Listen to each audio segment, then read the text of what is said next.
से, द्वापर में करुणा में नाम से ये परमेश्वर आए, और कलयुग में वो कबीर नाम से आए। जब कलयुग सतयुग में आए तभी भी इन्होंने वाणी रची, हर युग में।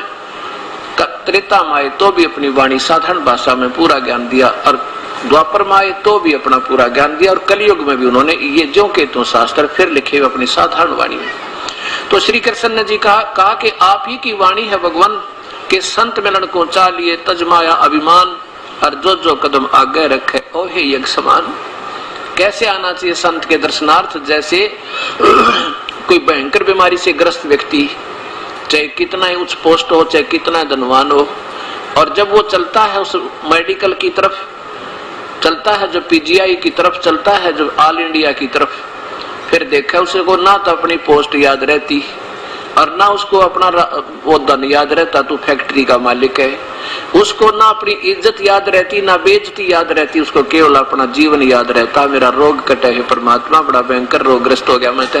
तो वहां डॉक्टर कहता जाओ रिपोर्ट लाओ, वो पर्ची बनवाता है, जाओ उसके लिए लेट जाओ, लेट जाता है, कमीज निकालो, निकाल देता है, जाओ टेस्ट करवा के लाओ, करवा के लाता है, कहता बैठ जा पीछे, वो बैठ जाता चुप करके। उस समय कुछ याद नहीं उसके, तू फैक्ट्री का मालिक है या तू कोई प्रधानमंत्री है। ऐसे जब हम संत मिलने के लिए सत्संग में आते हैं तो अपने अहम को, अपने पद और धन के अहम को बाहर ही रख दे, और यहाँ ऐसे हमें जैसे हम मरीज हो भयंकर बीमारी के, और वास्तव में हम बहुत भयंकर मरीज हैं। जन्म और मृत्यु का हमारा दीर्घ रोग लगा हुआ है, और ये इस सत्संग स्थल में जो ज्ञान होगा, और ये वो मेडिकल है, ये वो ऑल इंडिया है इस जन्म मृत्यु के रोग काटने वाला, बाकी और किसी संत के पास या जड़ी नहीं है। तो ऐसे कहा कि संत मिलन को चालिए तजमाया अभिमान, ऐसे आने वाले प्राणी को एक कदम का पुण्य एक कदम भी रख दिया, एक अश्वमेघ यज्ञ के तुल्य पुण्य होता है। तो श्री कृष्ण जी कहते हैं भगवान देखो ये पांचों पांडव आज इन आप अंतर्यामी हो, देख लो इनके हृदय में झांक के, आज कति रड़क नहीं इनके मन में, बिल्कुल सीधे हो रहे हैं, इनसे नरम आज कोई नहीं पृथ्वी पे। और ये और छठे हम द्वारकाधीश, ये तो वैसे सतोगुण भगवान थे, इनमें तो अभिमान कभी था ही नहीं। कहते हैं कि अब आप देख सकते हो, अब ऐसे आने का जो पुण्य आपकी तरफ एक कदम का एक अश्व एक यज्ञ तुल्य पुण्य बनता है, तो वहां से लेकर इंद्रप्रस्थ से लेकर यहाँ तक हमारे जितने कदम बने परमेश्वर, उनमें से 100 रख लो और बाकी हमारी झोली में डाल दो, हमारा भी कल्याण हो।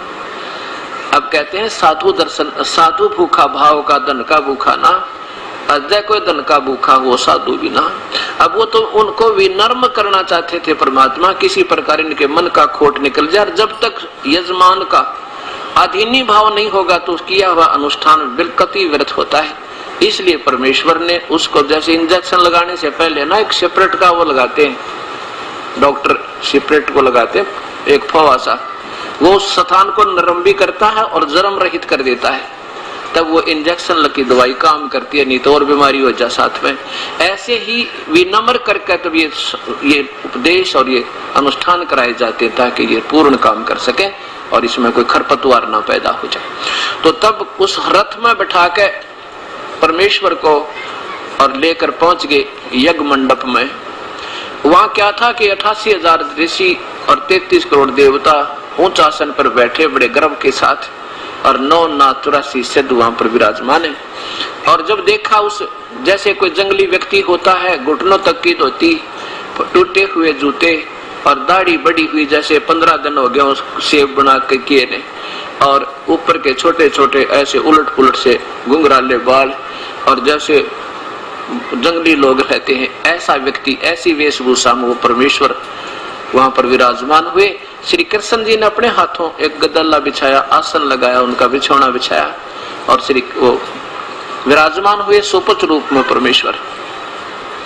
वहां पर बैठे हुए वो विद्वान, वो जितने बैठे थे ऋषि और महर्षि, ऐसे मुख पर पल्ला करके हंस रहे हैं, कहते हैं ये लाए हैं शेर ढूंढ के, ये करेगा इनकी यज्ञ पूर्ण, हम क्या करें, इनके पाप ही ज्यादा हैं, हम क्या करें। अपने ऊपर कोई नहीं लेता, अपने हम कमजोर गणे हैं ना, अपनी हार कोई मानता है कोई नहीं। और जब हार मान जा तो भगवान कति निकट है, बिल्कुल साथ है। जा जिस दिन हम हार मान लेंगे कि हमारी साधना भी गलत है क्योंकि गीता से नहीं मिलती, और हमारी जो आज तक वर्षिप भी ठीक नहीं थी क्योंकि हमारे पवित्र शास्त्र से नहीं मिलती, तो परमात्मा पा गया, सही विधि मिल जाएगी और बेड़ा पार हो जाएगा। ऐसे ही भगवान मिलता है। अब श्री कृष्ण ने द्रौपदी से कहा बहन, क्योंकि अर्जुन के भगवान श्री कृष्ण की बहन सुभद्रा ब्याही थी और द्रौपदी भी अर्जुन से ब्याही थी, इसलिए बहन का भी नाता प्रयोग कर रहे थे भगवान। कह रहे थे बहन पार्वती द्रौपदी एक काम कर, अब बढ़िया भोजन बना इस महापुरुष के लिए, इस महापुरुष के भोजन खाने से तुम्हारी यज्ञ संपूर्ण होगी। अब द्रौपदी ने 2 घंटे लगाए चूल्हे पर अग्नि जला के, और ना जाने नाना प्रकार के आइटम 56 प्रकार के भोग तैयार किए।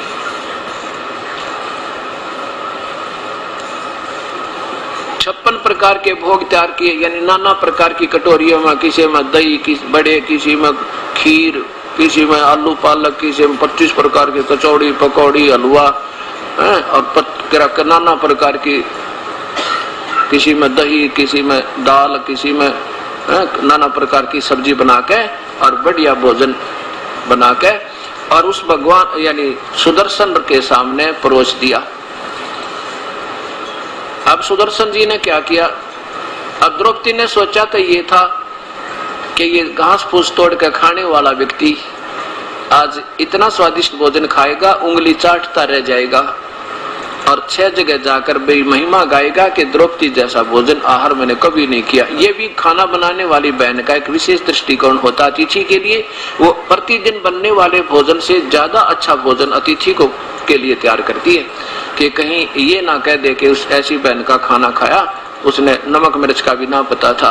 तो वो कोशिश बहुत करती है कि मेरे बनाए हुए भोजन को कोई बिसरा ना देवे, अर्थात को बुरा ना बता दे, और बट नेचुरल होना भी चाहिए, स्वाभाविक है, ऐसा होना चाहिए। ऐसा ही जो द्रौपदी ने करके वो सारी थाली उनके सामने रख दी, कहा भगवान भोजन पाओ। अब क्या किया उस ऋषि ने, उदाहरण देने के लिए परमेश्वर ने कि घास ये कहीं जीभ चटोरी ना हो जाए मेरे अनुयायियों की, ये क्या सोचा कि आज तो ये मन नाना प्रकार के भोजन खा के और खुश होगा, कल फिर इसकी याद आवेगी वहां जाते झोपड़ी में। हमारे लिए उदाहरण दिया परमेश्वर ने। तो क्या किया कि संत स्वाद नहीं करते, उन्होंने जितना भोजन खाना था उन कटोरियों में से थाली में डाल लिया और सबकी खिचड़ी बना ली, उसमें हलवा भी, खीर भी, कचौड़ी भी, दही बड़े भी, सब्जी भी, भात भी, सारी इकट्ठी कर ली। और द्रौपदी देख रही थी कि ये खाएगा, जब देखना कितना आनंद आएगा, हाँ इसकी उंगली चाटेगा, बड़े चेहरा प्रसन्न होगा। अब द्रौपदी ने देखा इसने सारा काम बिगाड़ दिया, तो मन में क्या सोचा कि ये रहा शूद्र का शूद्र, जिसने भोजन भी ना खाना आता, ये काहे की शंख बजावेगा।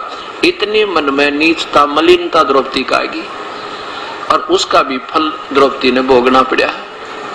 अब भगवान ने क्या किया कि 5 बार वो परमेश्वर ने सुदर्शन रूप में वो 5 ग्रास बना के सारा भोजन खा लिया जो थाली में डाला था, और 5 ही बार शंख बज के बंद हो गया। एक बार खाया, आवाज लगाई शंख ने, दूसरी बार खाया, आवाज लगाई शंख ने, और 5 बार ही ऐसे शंख आवाज लगाकर बंद हो गया। युधिष्ठिर बड़ा प्रसन्न हुआ, कहा भगवान ओहो आपने तो कति आनंद मचा दिए, बड़े महापुरुष को लाई ढूंढ के, अब हमारा यज्ञ संपूर्ण हुआ, आपकी रजाते। श्री कृष्ण कहने लगा भाई अभी यज्ञ संपूर्ण नहीं हुआ है, अभी तो ये शंख इतना जोर से बजना चाहिए था कि पूरी पृथ्वी पे इसकी आवाज जाएगी और तीनों लोकों में भी, स्वर्ग में भी इसकी आवाज जाएगी, इतनी मीठी मीठी आवाज होगी। अभी बात बनी नहीं। अब युधिष्ठिर फिर मायूस हो गया, हे परमात्मा अब कौन रह गया जिसको बुला के लाना होगा। श्री कृष्ण कहने लगे भाई कोई नहीं रहा इस पृथ्वी पे, और कहा कि ये जो आपने के एक वाल्मीकि दिखाई दे सा, एक चूड़ा सा दिखाई दे सा बंगी, ये इसके एक बाल के बराबर भी ये 3 लोक नहीं, इतनी समर्थ शक्ति युक्त है। अपने घर में कमी है भाई, किसी के मन में खोट है, उसको ढूंढते हैं। 3 लोक के मालिक है श्री कृष्ण, कोई छोटी बात नहीं। उसी से मैं पकड़ दिया, कहा दोष है, द्रौपदी बुलाई। द्रौपदी से पूछा, बहन सच बताना, जब इस महापुरुष ने खाना खाया तेरे मन में क्या क्या विचार आए?